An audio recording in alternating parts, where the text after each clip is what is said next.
Hey there, it's recording. I don't know why it does that. Very odd.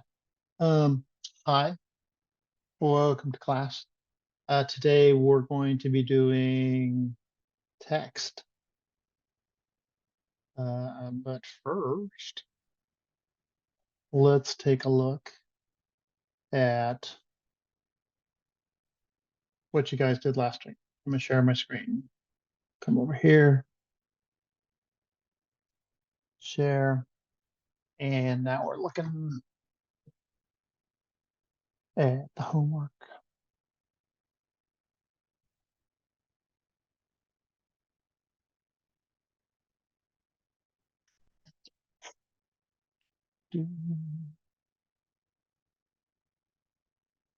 Modules. So here's this week for, we're going text fonts and types. All types of texts and fonts.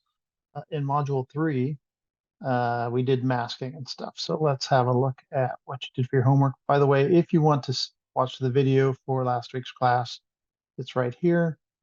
It's in the modules.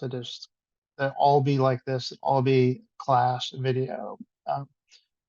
This has these are just some of the files that we used in class. And let's look at the assignment and see if anybody. I did one. There's the one I did. That was. It's in the video how I did this. I did this live. Love this photo. But I forget whose that was. Um, cool.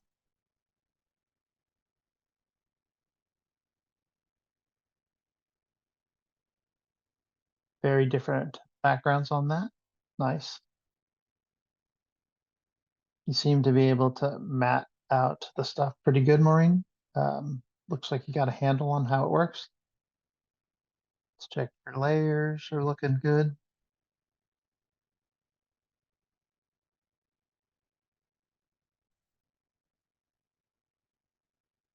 Yeah, I agree. Both the backgrounds kind of fit well with it. Yeah, if you're really gonna go for this, you'd have to come in here because the background for the stained glass window, right, is grass and stuff outside, grass and trees. And you would need to go in and mask out all these things here or just cut them out uh, or take an overlay of this shape and put it in there. Probably I would magic wand the inside of all this stuff. And I would put this one down as a full screen magic wand the inside of this and cut it out so it's its own piece, just the bits between the stained glass. And then give that what you would call it, make that um, I have to look it up.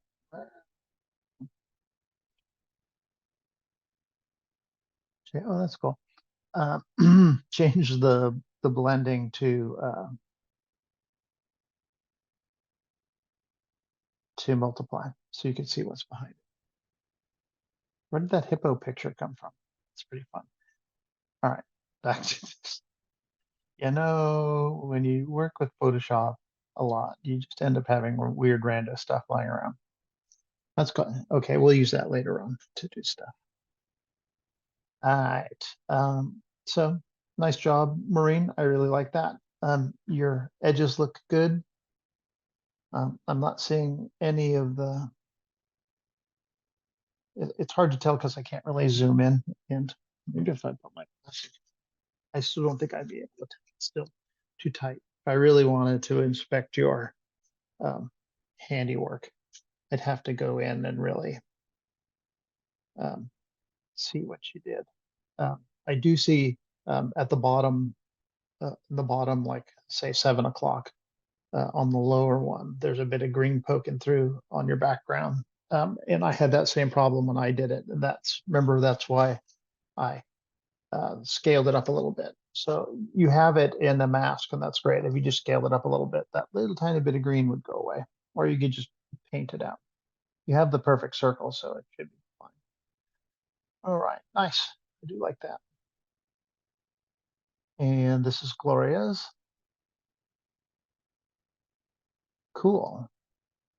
Wow, it's a really vibrant background. I love that you guys have all these wonderful photos laying around. That's pretty cool. And the actually the background for this one works a little bit better. Um, what you might want to do because of these rocks here, right, is go in and maybe add some of these colors into here. Because the grass, this all looks like it would be okay, but maybe like add a little bit of the water color into here and a little bit of this rock color, kind of so that you can, this line here doo-doo-doo, is continued through here a little bit. Not bad at all. So let's see. There's your before, and there's your after.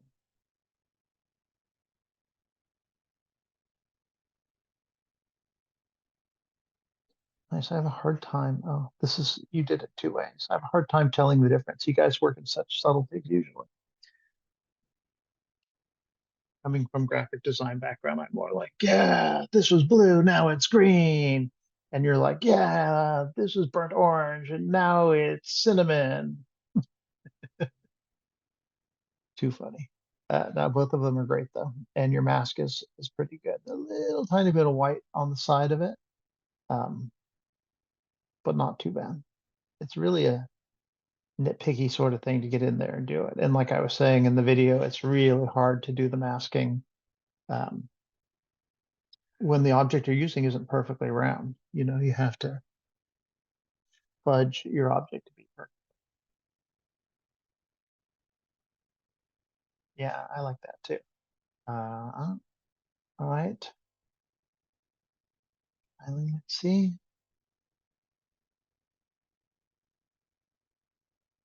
Meanwhile, back on the ranch, that's a really neat plane. Oh yeah, yours are really super different, huh? Nice.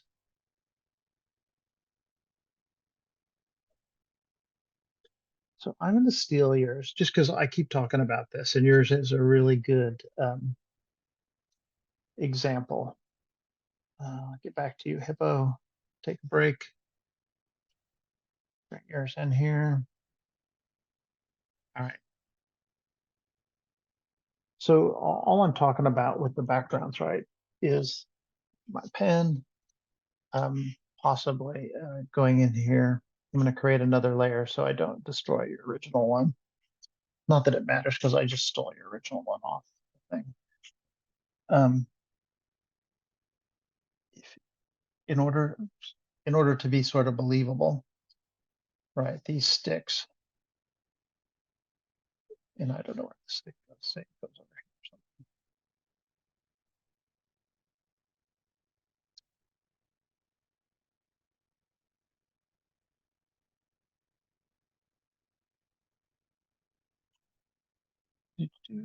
Maybe this is over here.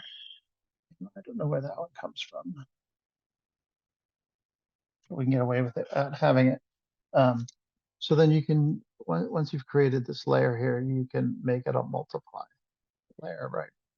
And then all you need to do is uh, make it really light in the background. But then you have these shapes are then continuing through your uh, glass a little bit better. Um, it's all about lines, right? Your eye follows these lines across it. And this is something that everybody did. That's not super bad. And now that I have that set with the opacity at 34 and multiply on, I can just come in here and draw. Um, and I can draw, I should be drawing over because this should all be like that's a tree there, right? And so it should be something more like that.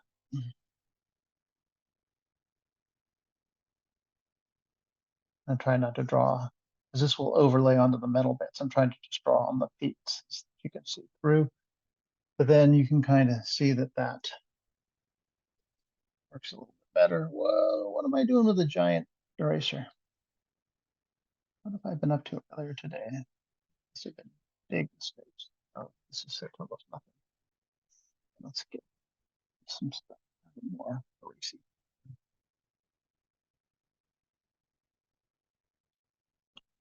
And there you can see now this looks like it's hanging in a window that would show these three. Well, the green doesn't, but that's a little harder to fix. You could do something like this: go image, adjust, replace color, but that doesn't work super well. You'd have to go in there and mess with it a bit. So I could probably turn a lot of that hue into a bluer color and then lighten them up. But it turns all the flowers to blue. But at least now the background is suggestive of like being semi-transparent, so luminescent. Neat. Great job though. Um, just takes a little tiny bit of nudging. All right. I don't need to save that. Thank y'all. Wait, where did you go? I lost everything. I lost everything in that. Oh no, here it's back. Um, cool. I love that you did a little summer and a little winter. Like this one is all crisp, and this one's kind of deep shadows. Um, it's and I love that you use those terms. We were talking about those in the videos.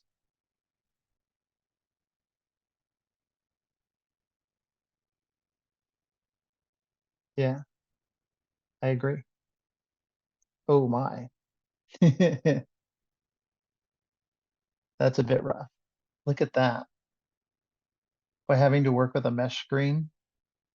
So I can't, I want to touch this. I don't have the PSD. So it looks like you have a background image with the screen on it. Like this background image is taken through the screen door, and you cut the screen door out or mask the screen door out and put this in there because yeah, there's the mask. Yeah, it looks really good. Looks like it's mounted into the screen quite well. It's nice that although, God dang it, you're gonna make me do this, aren't you? Son of a. Okay. Although now that I look at it, blah, blah, blah, blah, blah, blah, blah, I need to fix it because that's how I roll. All right. So let's look at this one a little closer. I think it's great. I think I love the thing. There's only one thing you did that really um, is kind of a bummer. And I'm just going to really quickly select this and I'll show you what you did. Um, okay, so if we look at this picture here, what do we see? We see the circle in front of the screen door. The problem is that you didn't take a picture of the screen door um, from a forward view, right? Uh, you have a perspective on the screen itself.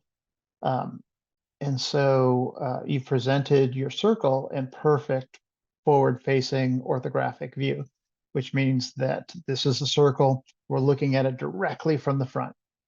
Whereas if you look at your little mesh bits here, right, the squares here are much bigger than they are here, which means that this recedes in space that way. So what should you have done in order to make this look like it's in the screen? Let's see, take that out. I'll put it back in. I just hit Control X, Control V, and then I'm going to hit Control T and get the transforms things here. And I'm going to hide these so you can kind of see everything. Control T there again. You could shrink these here, and then it recedes in perspective. So now I need to turn this back on. And don't worry that it doesn't match up. Normally, you would have been able to match it up. But we need to make sure that this looks like it's on those lines, and it doesn't. It's a lot of help. This, and these probably need to be much bigger, and goes up to. These need to the through line this way needs to follow the follow the grid pattern. So if the grid pattern goes up like this, then what we're doing needs to also follow that grid pattern. And this one needs to be there, something like that. So it looks like you're looking at it at that same angle. This might need to recede a little bit. There is a button for this. So if you select the layer there, right, you can go edit, I'm sorry, image adjust. Image adjust, is that what I want? No. Has right the first time, edit, transform, and then we can do perspective. And then this allows us it moves the top and the bottom at the same time, right? So now I can adjust these and it kind of puts it in, it puts it in perspective no matter how I move this. It's adjusting it. So instead of having to do one and then the other, it's doing it for me. So that's all, and then hit make that go away. That's all you need to do to clean that up and make that work, is to give this a little perspective. See, it's more of an oblong. Here, you would need to cut it out as a flat and then match the flat to the grid pattern. I don't want to take the time to fix the grid pattern that's missing. But if I did want to take the stamp tool uh, and put it here, I'll make it big. Oh, I don't have a circle. So there we go. Nope, come back here. Nope, I want Photoshop. Here we go. I would stamp in the middle of one of these circles and then come over here and paste it. And not with the eraser tool. I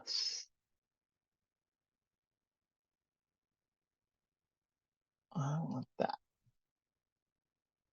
So the problem though here is that these ones get smaller, right? So I can fudge just a little bit, but not a whole lot, because you'll notice the perspective lines will get off as I go along here.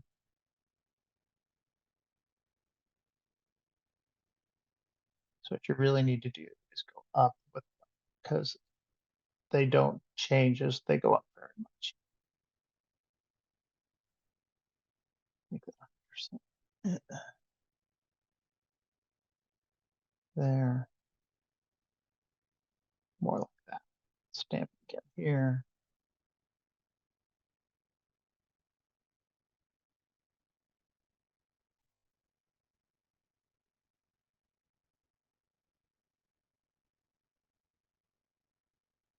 Yeah, it would take a lot more work. I'm kind of trying to quickly do it, but it'd be better if you had the original art than you.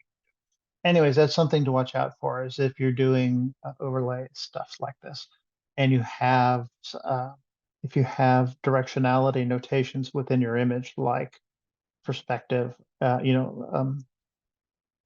an actual grid, then you should try and make your object sit on that surface.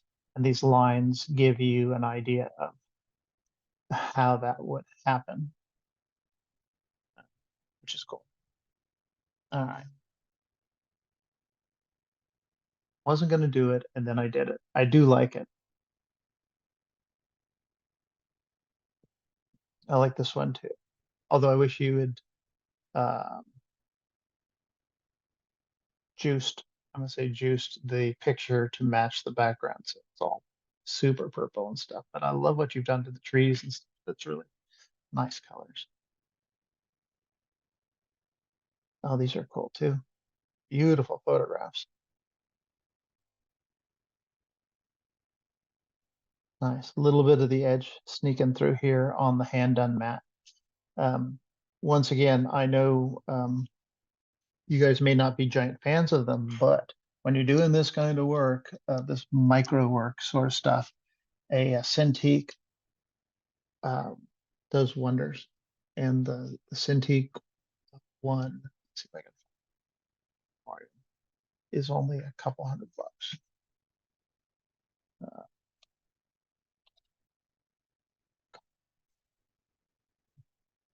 One, what's it called? Yeah, yeah. Look, Well, they can be quite expensive. So this is actually a monitor that hooks into your computer that you can draw on, and it's really quite a nice deal uh, for how expensive it is. The one I'm drawing on is a 27-inch monitor called a Cintiq Pro, and they're a lot more expensive. They go like $2,500.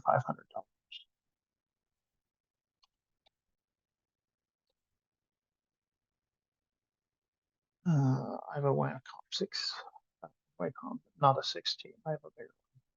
That's sort of what they look like. And this is a standalone monitor. It acts just like a monitor. This is my mouse, except that I have a pen, and the pen has 44,000 levels of sensitivity to it. So it can draw like a pencil or anything you want. Quite a nice toy if you can get it. I highly recommend anybody using in Photoshop should have it because it makes stuff like trimming these edges really super easy. Although the mask did a nice job of it here too.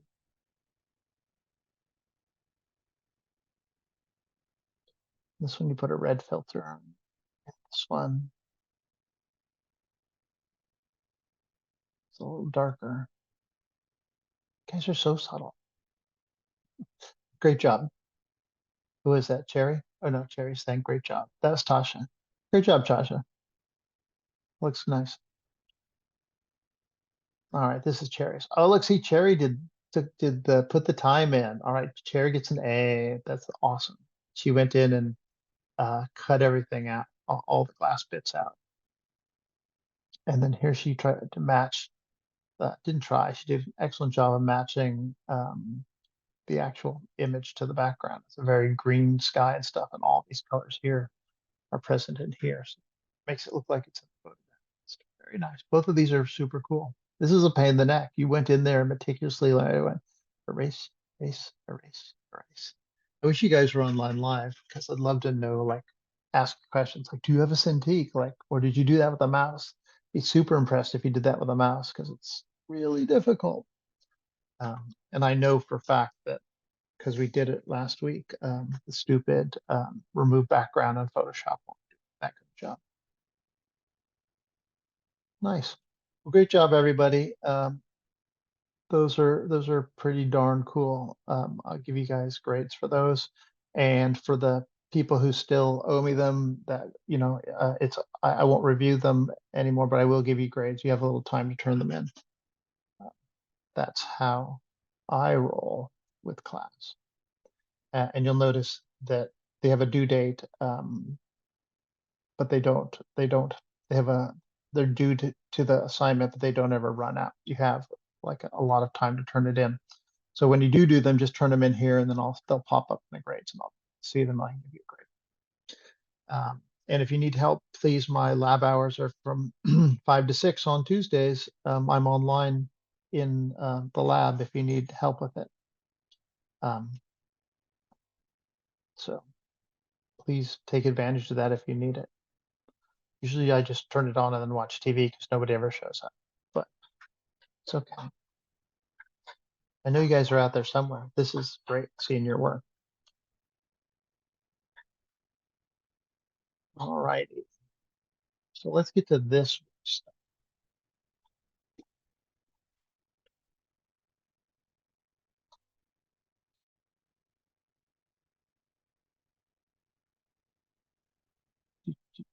It's down here.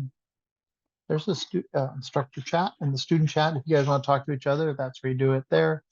Want to send me a message, that's where you do it there, or you can email me. That one. I have an email. I need to look. I thought I just looked at. I just responded to some. All right. Well, hopefully the head swapping stuff went okay. Did we do the head? Did I? Oh, I did the head once. It is an assignment. I do get to see them. I'm so excited. I love this. There's mine with the bear and the scary. Nice. This is so bad because the actual plate, right, is screwed up. This hat, Donald didn't really map this out perfectly. He like barely packed it. So the hat itself comes with a lot of baggage, and I'm I can't yell at you for it. Oh, that's really cool. Nice job on the elephant. Um, I like that quite a bit. That's pretty neat. I just did one. Let me see if I can see me. Uh, I love elephants.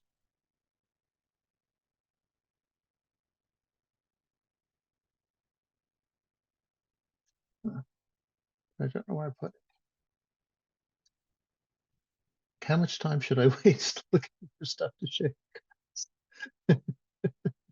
Hold on. This is going to be really cool if I can find. You're like, oh God, he's looking for stuff.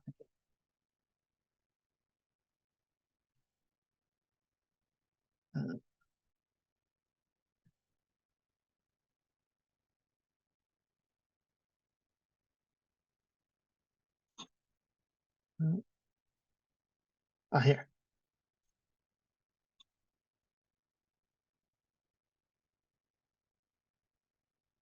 This is the one I photoshopped um, for a friend of mine. Okay, come on, you. There you go. Sorry, I got to put my dog out. I'm recording me putting my dog out. So let's see. Here's the original photograph.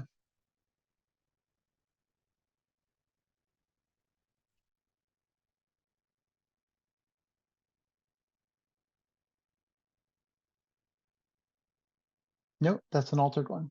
I don't know where the original one.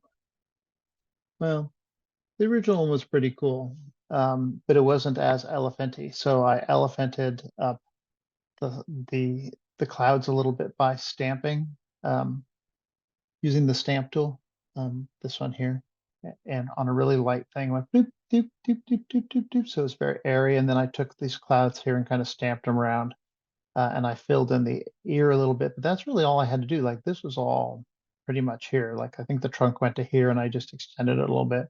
And then just for fun, I dropped an elephant into the under the canopy, and I don't think anybody even noticed that, which is really so. That's my elephant thing, and you reminded me of that. That's great.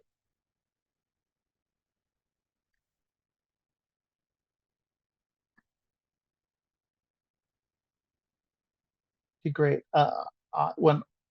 When I did mine here, I also added a tiny little bit of shadow under that bandana, because this is so white. There would be some sort of a most likely some semblance of shadow somewhere. I went really subtle with it, but oh, I did paint that whole side dark. No, it's already dark, but I did go in. Can't tell if you did or not. This is great though. Exactly what I wanted to see. Kylie, Kylie, send me an email with the phonetic spelling. Oh, there's nice. Oh,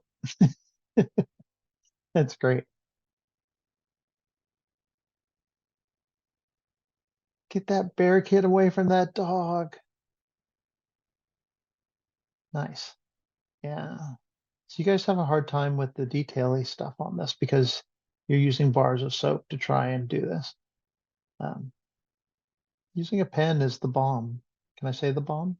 Nah, I probably can't. Oh, a turkey hat. That's great. Wow, that looks really nice. That's a great match on that. And I love that you extended the background and put it on an African elephant. Too fun.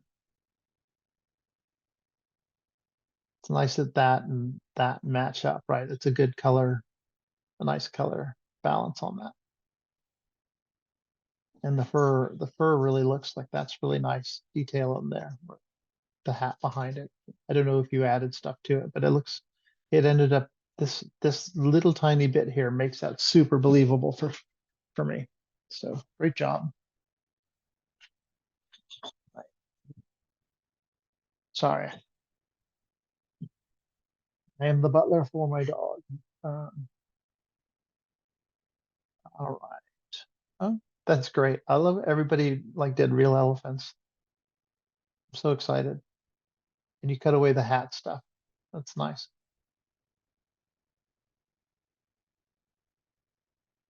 Great job. I don't know what that is. That the original elephant? So you could have brought this into here a little bit, and it probably would have helped you out a little bit with like, with the facade.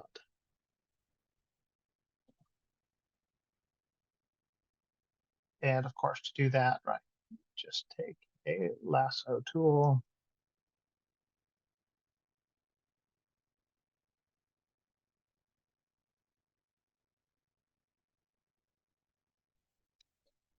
And lasso that, and lasso that, and then grab this area over here, probably something like that.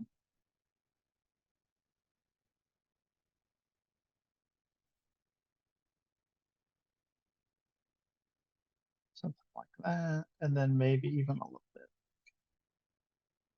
that.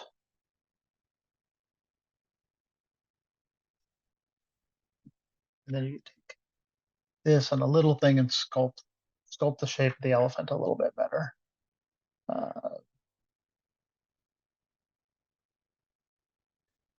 And so the stamp pen, right, is just, I click it over here and you can see that when you can see the X show up over there when I do stuff.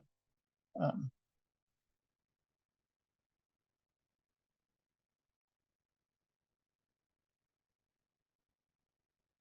could clean it up. Or if you wanted to bring that sand color back in, right,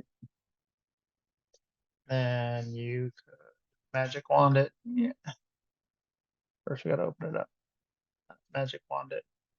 And then we could stamp it or texture it, or probably go in here, filter, um, blur, Garrison blur, do that.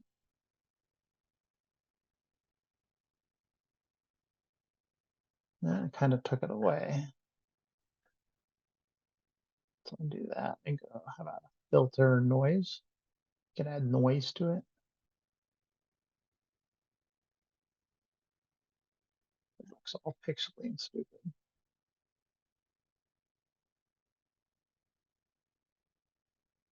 But you do have a little bit of the texture back from it. And honestly, at this distance, see, I like the little bit more of elephant, but I think I would probably add back in. I think I took out too much. So I'm going to select right in the middle of his trunk here.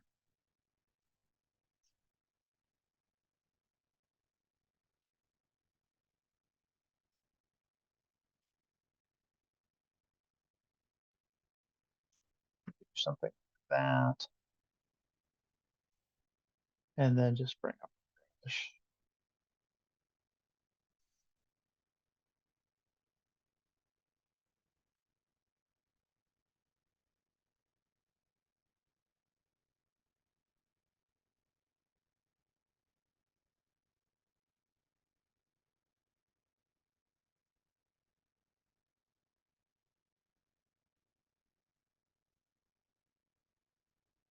Where are my colors?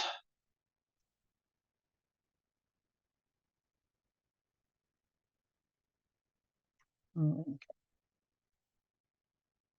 generally don't go into the blacks, but I need this to be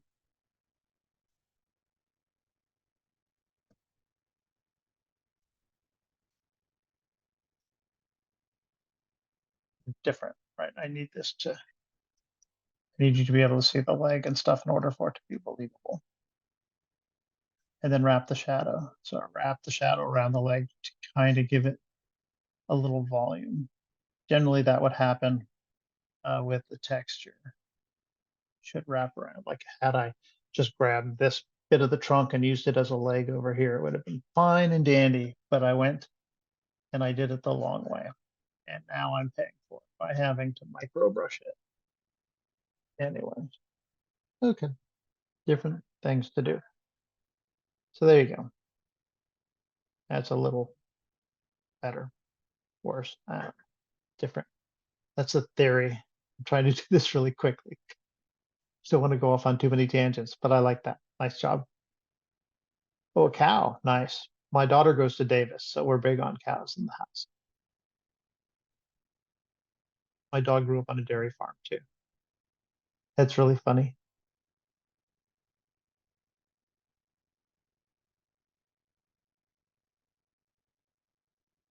Might want to add a little tiny shadow here. Um, the contrast of the cow is slightly different. See how the contrast of the cow, see how he's got really sharp contrast and the cow has kind of washed out contrast. So you might have wanted to up the contrast of the cow and then dropped a nice shadow down below the arm to get this into sort of a believable state. Like this works really well right here. Um, and this is okay here, but the arm would also be you'd see dark spots underneath it. And it's just a matter of painting, grabbing the layer that's above the cow and painting in there and then getting it to all sit nice and nice. Great job though. I love the cow. Kai, nice job. Everybody loves this, the bear assignment. I love that your bear, it's like a fashion model. He's got a little tiny bear head on the kit. Great job. This um, never again will this happen. I apologize. Like giving you a bad reference art is just unforgivable. That's great. For some reason that reminds me of like Spirited Away with the three baby heads. Like the Thanos head, if it were green, would look like those guys. It's really funny. Nice job. Who did that one? That's Tasha. Tasha, did you do like two or three of them? Were you just having fun? I remember Tasha from the other one. Nice job. I really like that. The purple in his face is fantastic. I quite like that a lot. A cat, nice. I know you want to get into how to do frizzing out the fur on this kind of a cat thing. Uh, I I really like what you did. I think you should have used a higher res image. Um, this may be your cat or something, but there's certainly you can get high res images of cats off the internet. I don't know if this is probably a particular cat. Um, and this is like a nighttime lighting, and that's a daytime lighting. But I do appreciate the idea. You did the assignment very well, so I'm not going to go on. Great. Nice job, everybody. Okay, now we can go on to the other thing. Actually, I'm going to take a short break and make sure my dog's okay. Um, you guys aren't here, so all of you, this will be seamless for you. I'm just going to pause the recording, uh, and then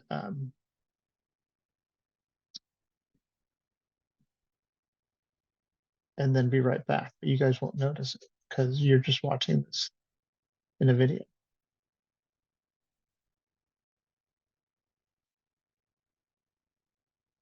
Let's see. Stop the sharing, and then.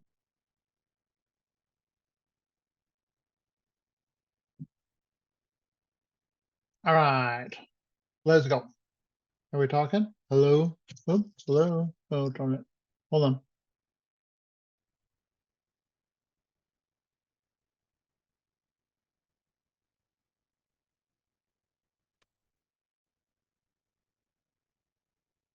Hello?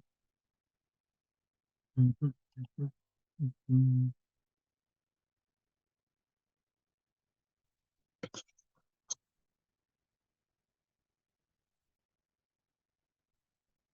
Hello, hello. Oh, yeah. Okay. I just can't see it. Back to screen share. That we're recording. Honestly, I have to go back and edit all that stuff out. Okie doke. So today we're going to talk about um, text. Text. Um, So text in Photoshop is an interesting dealy majigger. Generally, in a normal course that I teach of Photoshop, I would teach you about shapes first, vector shapes, because essentially text are vector shapes molded into letters and things and put together with code that show up. Um, so if you know how to do work vector shapes, then you're pretty good working text. But this is kind of backwards the way this is laid out. So we're going to do text first, and then we'll get into vector shapes later. But you'll know a lot about the vector shapes because the text rules are all have to follow the vector shapes. So just know that when you're talking about text in Photoshop, um, at least in its initial incarnation, like straight out of the box um, and onto your page, it comes in as a vector object. And I'll show you the difference straight away about the difference between vector and rastered text so that you understand what's going on. All right, so in the book here is a similarity. So yeah, Photoshop um, um, treats text just like any other software like Word or Google or anything does. You have a text tool, you start typing stuff, the words appear, and then you're able to manipulate them. And in Photoshop, there's a couple different ways to do that. And I'll let you read through these if you want. I wrote these so that you'd have something to refer back to, but you don't have to, we're not going to be tested on them or anything. And then I also included this um, Photoshop, this demo video of how to create. I think it's that right up there, isn't it? Maybe. Um, Teaches you how to do a text with overlays and using the blending modifiers and stuff to kind of get, I think it's this is the end product. But that's, it has stuff that we're covering, but it doesn't particularly cover it. This is a video from a different class. That comes after you've already learned how to do this other stuff. So I'm going to put it here, and then we're going to go on to learn the other stuff. And we're going to be talking about, I'll go through all these things, transformation tools, shape alignment tools, text warp tools, text and blending tools, text aligning tips, and helper guides, and text vector and text rasters. So let's look at Photoshop. Enough of this. Enough of this silliness. Create a new file, and don't want that one. I want not film and video. That's too big. Oh yeah, no, that film and video, 1920 by 1080 film and video. That's great. 1080p. And this comes in with these guides. So these are guides. I think I talked about them before, but when you're doing text, these guides are really a lot more helpful than you would think, because where did my hippo picture go? I'm going to bring my hippo picture in as a background element. And let me just extend the backgrounds a bit with generative fill so we have the right sort of aperture.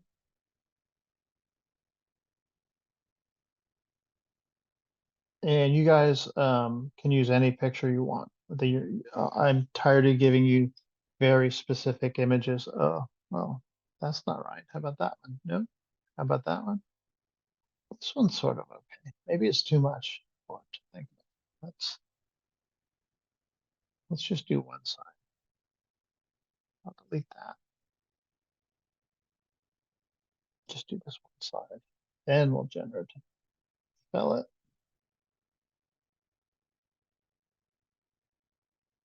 Sometimes he gets confused. This colorful hippo has confused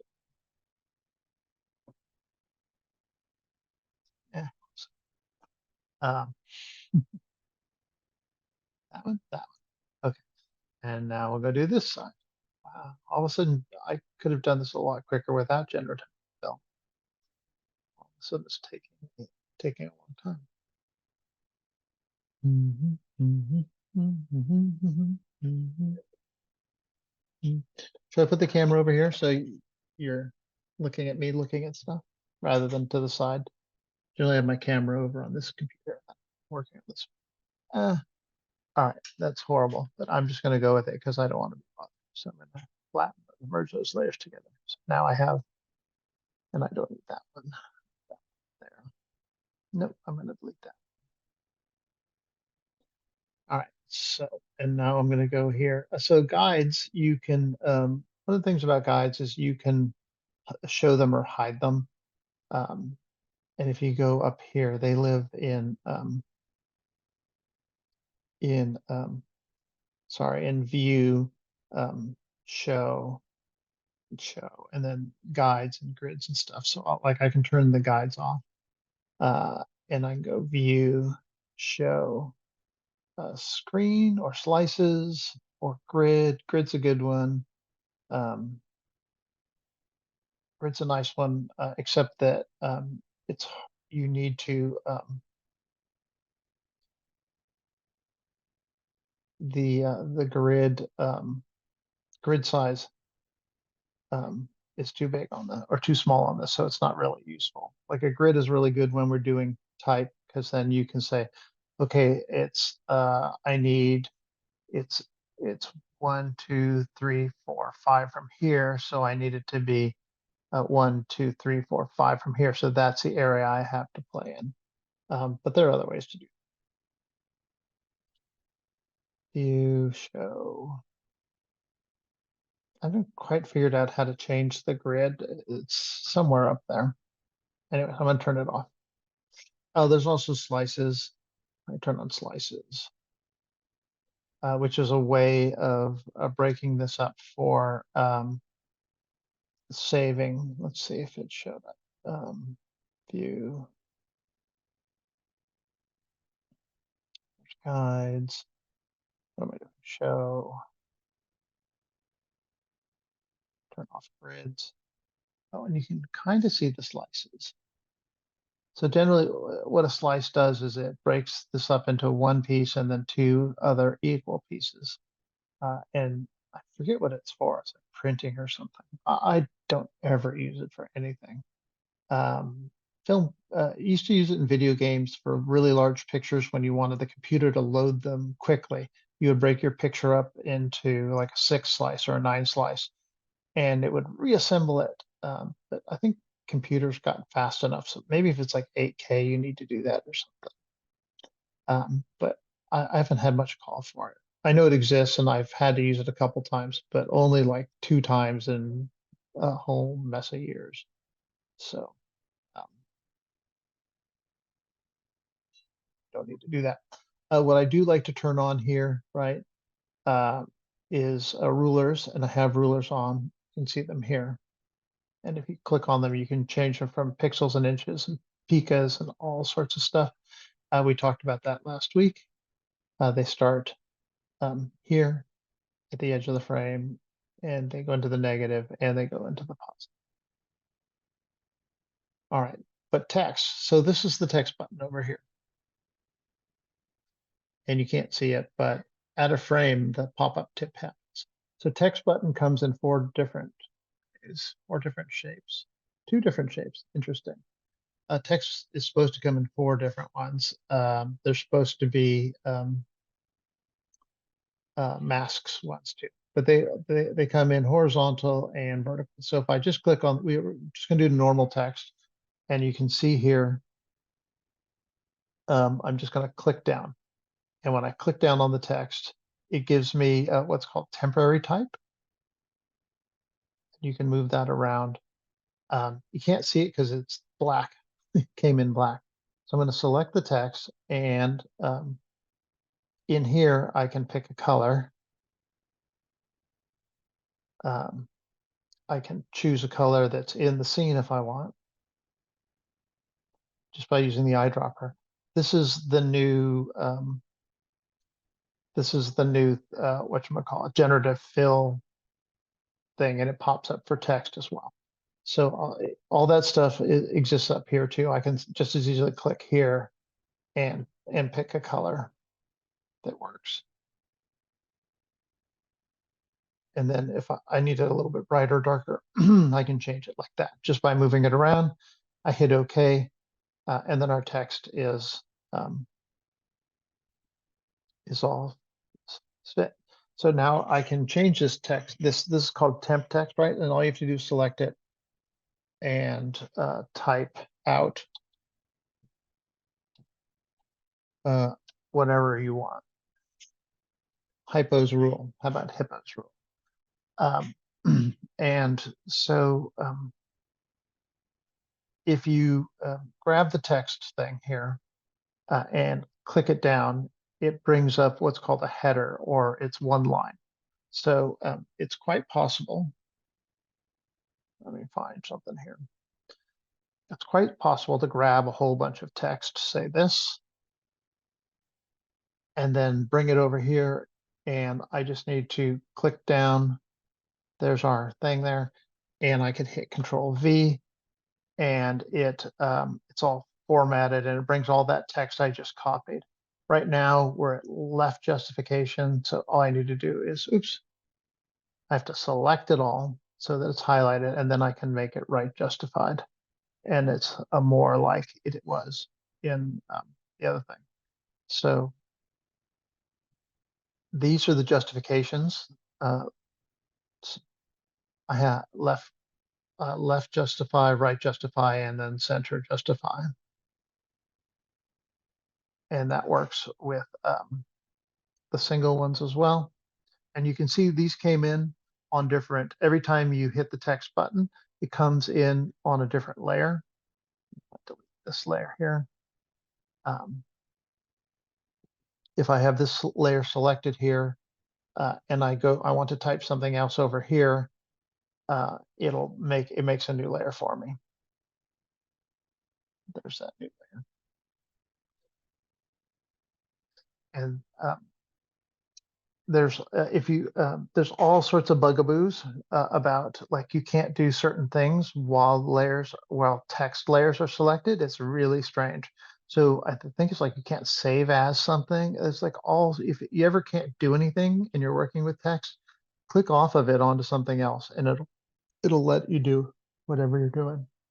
Okay, so let's continue with our two different menus. So just keep in mind that this menu here is the same as this menu here. We have the name of the font, which is Comic Axis. It is a regular font that's not showing here because we don't really have enough room. But if I did more properties,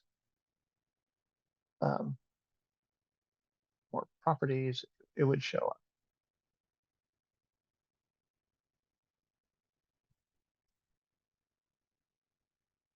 More properties. Oh, here, maybe this is one of them. We have to hit that, then come in here, select that.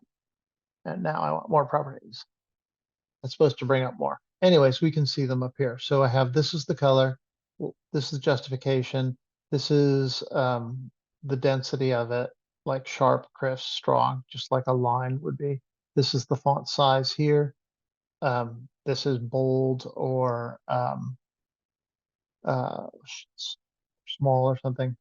For instance, this one, this font only has regular. So it doesn't have, and it only comes in capitals. Like, I didn't type that in capitals. If we wanted to do a different font now or a different thing, I could click on that. So I'm deselecting the Hippos layer, and then I can come back in and click a new layer.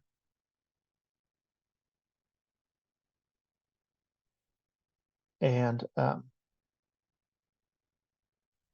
don't know why that's not giving me more options. Probably because they're open somewhere. I have to look around and see where it's put. Generally, it opens a whole bunch of stuff here, but we can actually just go. Oh, properties is open somewhere. That's the deal.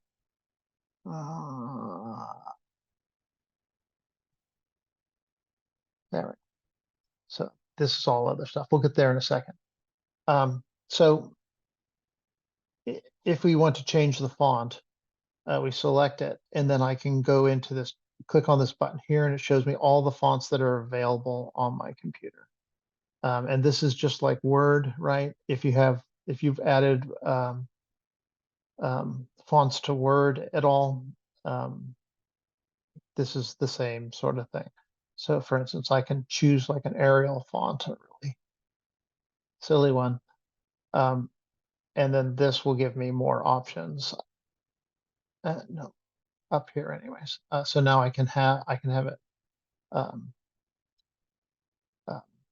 super bold or black, bold italic, narrow italic. Like Arial has a lot of options. And it's just what this font looks like. It's all this font. It's just how big and how that's displayed. And then for changing the size of the font, you can click in here and change the point size. Most fonts, right, are 12 points. Like if you've used any Word programs, you guys probably have. This is just how you change it. There's 12 points. So this is a big picture.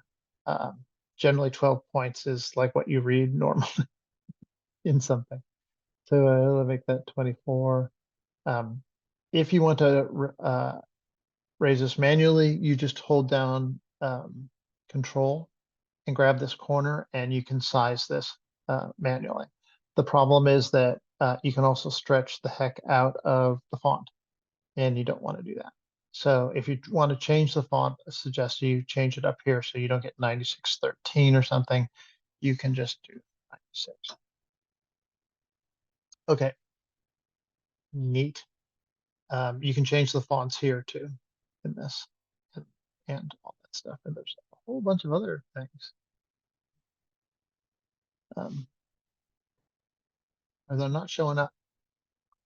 Okay, so oh, here are the properties. They're right here. Usually they're in a pop out, but they're docked for some reason. I'll pull this out. So in the fonts properties, we have all this stuff here. And if I open this wide up, they have the aligning and the type options, all caps, small caps, different size stuff, other nations things. And then, but the important stuff is right here. So we have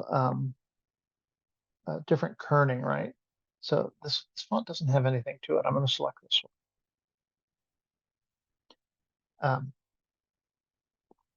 And then you can see we can mess with how close the letters are together. For instance, like if I click on this, I get like a slider, and I can make the letters closer together or further apart. It's called kerning for anybody who doesn't already know that. Or I can just leave it at 0 and it'll be fine. I can change if there were multiple stacks. This is the whatchamacallit, the height between lines. So if I, for instance, Control C here, Control V, and then I hit Enter, so it's on a different line. You can see that I can move that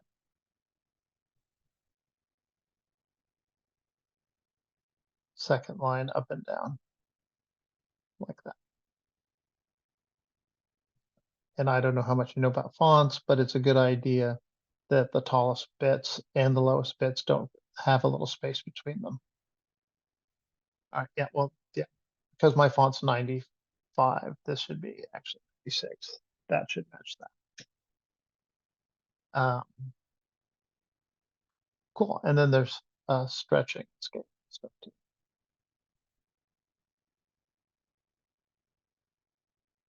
I'm just making the letters wider, but we can also do that by just grabbing and stretching. Oh yeah, and you can also rotate it all the way around. So if you wanted this to be in perspective, say we wanted this font to look like it's